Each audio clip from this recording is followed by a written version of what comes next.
Hello guys, মই Niha ধিঙা ND1 চেনেললৈ সকলোকে স্বাগতম জনাইছোঁ আৰু আজি মই আপোনালোকৰ মাজলৈ বিশেষ এটা ডিছ লৈ আহিছোঁ আৰু সেইটো হৈছে অসমীয়া চুঙা চাউলৰ ভাত। তো অসমীয়া সমাজত প্ৰায় এইটো প্ৰচলিত চুঙা চাউলৰ ভাত। তো আজি মই লৈ আহিছোঁ চুঙাত দিয়া ভাত আৰু মিক্স ভেজিটেবল sabzi। তো আজিলৈ ষ্টাৰ্ট কৰোঁ আৰু আপোনালোকে যাতে সকলোৱে ভিডিঅ'টো চাই শ্বেয়াৰ এণ্ড ছাবস্ক্ৰাইব কৰিব বুলি মই আশা ৰাখিলোঁ।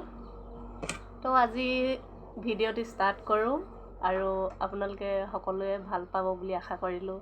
তো আজিলৈ ষ্টাৰ্ট কৰোঁ, আহক।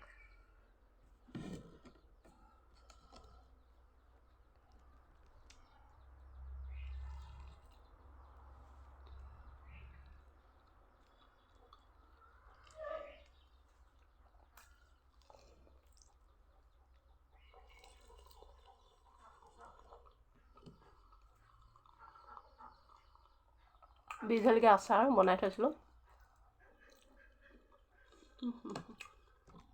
বহুত জ্বলা আছে জলকীয়াটো।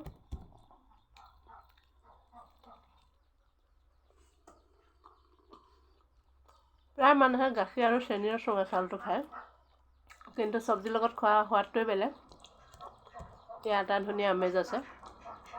তো আপোনালোকে মিক্স চব্জিৰ লগত এবাৰ খাই চাব চুঙা চাউল।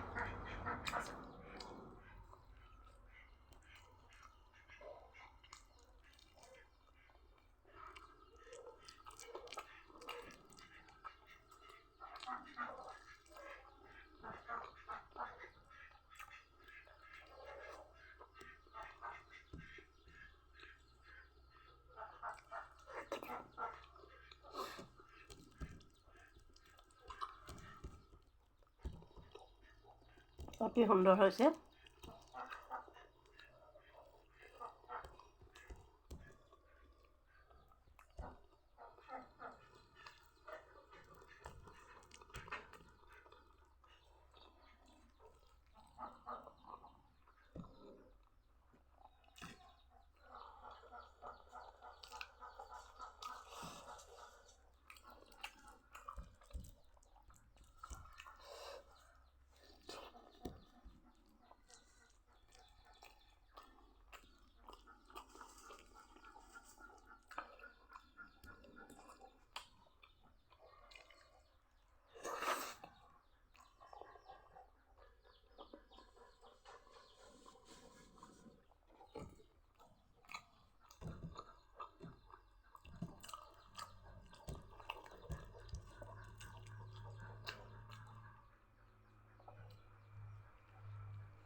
ক'বলৈ গ'লে তেলত যদি বিহ জলকীয়া ৰাখি থৈ দিয়া হয় বছৰ বছৰ ধৰিও, জ্বলাটো বহুত ওলায়।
বহুত জ্বলা বেছিলগা